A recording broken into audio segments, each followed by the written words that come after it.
Okay, so today I wanted to talk to you a bit more about skills and capacity, particularly in local government planning departments. This is an area that you've been looking at, Hannah, in some research. Why is that? We started our local government research programme, which is looking at planning department capacity and committees through the lens of housing delivery, because when we've spoken to our stakeholders and all the stakeholders within the planning and housing sectors, local resources and departments and decision making at that level keeps coming up. The efficiencies, the skills, the capacity, particularly within planning departments, and how that can be improved. So we felt it was important as a new think tank to really look at that grassroots, to look at that level and find out what is actually happening and how we can improve things, how we can provide that evidence to make a difference and make changes. Okay, it's certainly been a theme as we've been having our Planning TV episodes, something that just comes up again and again about, are there enough resources in planning departments to deliver the scale of particularly housing delivery that we need? Alice, why is there this gap? I think it's a combination of things. One is there just aren't enough planners out there, aren't enough qualified planners anymore who want to come and work in local government. I don't know why. It's a great place to work, great job to do. But I'm lucky enough to be in a situation where I'm not facing financial pressures to cut staff. I have vacancies that I'm having to fill with agency staff because I can't get the permanent people to apply. It's a very competitive market in London, and in other parts of the country, as I know, there's just not the availability of planners to move around and fill the jobs. So that's the first thing. It's just the sheer numbers of people available to do the work. In terms of skills, planning's changed tremendously over the past 20 years or so in terms of the skills that are needed, the extra expectations on the planning service, a lot around environmental requirements. So I'm finding that we're striving to grant permission for developments which are sustainable and energy efficient, but when we get the details of that in, I'm finding I haven't got the skills, the staff with the skills to critically assess those details. So that's certainly one area. Viability, I know, has been on the agenda as a skills gap for a long time, and you can send a planner on a training course but you can't turn them into a surveyor, so we need to get them to be able to critically analyse the work they can do, but we haven't got the skills in the planning service yet to be able to do the much viability work ourselves. So those are the three main areas. Actually, the numbers of planners available, viability skills and environmental skills are the biggest gap for me. Okay, Jamie, I'm seeing you agreeing with your thoughts on there. Yeah, I mean, a skills gap is probably a bit more difficult to address. In terms of resources, that's a pretty easy thing to address. And certainly there's been talk of dealing with that for several years now. BPF, for example, have been lobbying hard to get planning fees increased with a view to seeing resourcing also increased and having a better impact on delivery at the front line. And resource gaps and delays as a result of not enough bodies on the floor effectively is something you see every day, and certainly I find it quite frustrating in my position when I get in towards the end of the planning application stage, often negotiating Section 106 agreements, and you can move as fast as you like on your side, provided you have people there to give you the instructions and to discuss matters. If it goes back to a local authority, then you're at the will of who's in and who's available and who's able to pick that bit of work up. And it's broader sometimes than just planning. So I find quite often there are delays on the highway side, for example. So every application has to be consulted with highways, and that goes from the very beginning of the application process right through to the very end. So if we're negotiating a 106 and there's some complex highways provisions and there's no highways officer there to actually come back on them, the agreement goes nowhere, the consent doesn't get granted, and it just stalls. And government have looked at ways to speed up 106s. There's a dispute resolution mechanism now that there's a framework for it anyway in place in the Housing and Planning Act, and that will deal with certain scenarios, but there's still a very basic gap there of bodies on the floor to actually pick these matters up and to negotiate and process them as fast as the expectations of government are sort of set on them, and there's an expectation that it should be faster than it actually is. Actually, it's not, you may raise this point out, it's not just planners, because there's a shortage of planning lawyers in local government as well. We find it quite hard to get the planning solicitors to do the Section 106 work at our end. Yeah. Okay. But I think also in terms of skills, one thing that has come up quite a lot are design skills actually, and create and place making. Obviously there's a general belief that if you make a beautiful place, people are going to be more receptive or should be more receptive to development. And it seems to be a skill that is lacking or not at the forefront of officer training, which is something I think that needs to be looked into and developed.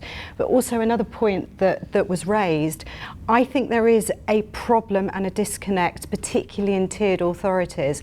As has been said, when you highways is often at county level, whereas decision-making processes in the planning, the LPA, is the borough level. And that can cause tremendous delays, which in effect causes delays in money, particularly for developers. And developers get frustrated when they see that. So this is a whole bigger issue that needs to be addressed for it to run more smoothly.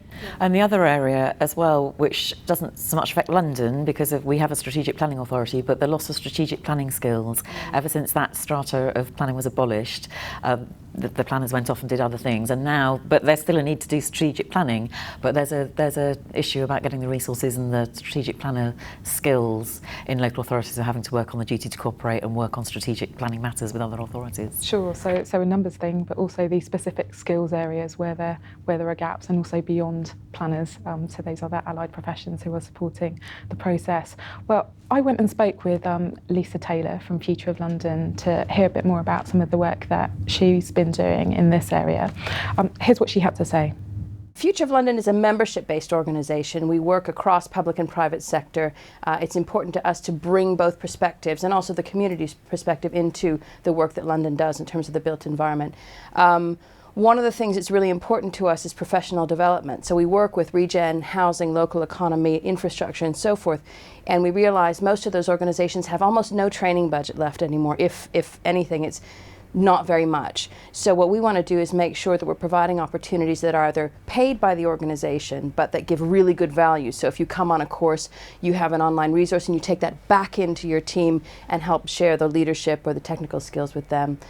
We have a lot of sort of public and free offers, so people who are in planning or any other discipline can, say, access our diversity network, get some free presentation assessment, but then also go to a further level of paid coaching if they want. We want to make sure that there's lots of different types of offer. Things that we do that are very popular, things like field trips, because when you're out doing a guided field trip with people who know the area, there's no name tags, it's very frank. We find we get all levels, which is important to us. We want sort of delivery to senior level, inner and outer London. And we find that that's a place where there's a lot of frank exchange about what's happening in London regen or placemaking. It's also where a lot of connections get made, so I wouldn't underplay that. The networking is just as important as the technical skills. So Jamie, the government is aware of the issues around capacity in local government, and there have been some proposals. What are they, and are they going far enough? Well, firstly, as I say earlier on, it's been talked about for many years, and government has consulted now on increases in planning fees. The proposals at this stage haven't made it beyond the consultation. There's an indication that there's several bits of rhetoric which suggest that fees will increase. They will increase in line with inflation, and they will be limited to those well-performing local planning authorities, so they won't be across the board. Those are the outline proposals that have been spoken about.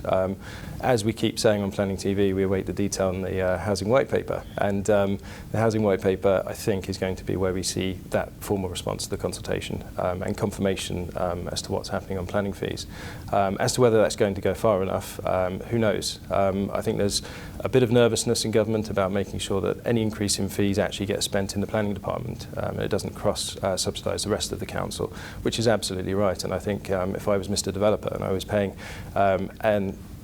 an increased fee, nobody quite knows what that might be yet, but if it's an increased fee on what we're currently paying, you would expect to see a correlation with the performance and certainly improved decision making, faster decision making, and working towards a decision a lot quicker than currently happens. Okay, so fees freedom, but it should be kind of locked in, if you like, to improving the planning service rather than dispersed. I throughout the council? I think there are different views on that, because the first thing is the fee should reflect the cost of dealing with the applications, because otherwise effectively taxpayers are subsidising that, and you know, the developer or applicant should be able to pay the cost that it takes to deal with the proposal. And I think we really need to get to that point before we can start talking about focusing on improvements and productivity, which local authorities should be doing all the time anyway, should be looking to continuously improve. But I'm slightly anxious about that tie-in, because often it's the authorities that are struggling with performance that really need the money. The last thing they can bear is not having the financial recompense to be able to do the work they need to do to improve.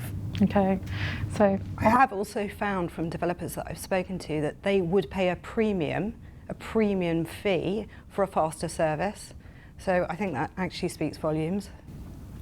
Well, lots of places have kind of introduced that by the pre-application charges. The idea being you pay for upfront work, we will do the work up front, and that gives you a faster decision-making process when it gets to that point. Yes, but the pre-app process doesn't necessarily mean that the result given or the discussions of the pre-app will translate through to the decision. It's not a guarantee. No, but that's because yeah, it's humans making decisions. One interesting thing, though, would be I would like to see how this plays out in practice. If this does happen and does come in, and it does translate into an improved service, whatever that really means, what does that mean for the outsourcing of planning? And there's a framework in the Housing and Planning Act now to allow that to happen, to have alternative providers to actually process applications. Now, if planning fees increase and the service goes in the direction everybody seems to want it to go, does that mean that's shelved, or is it something that's going to run alongside?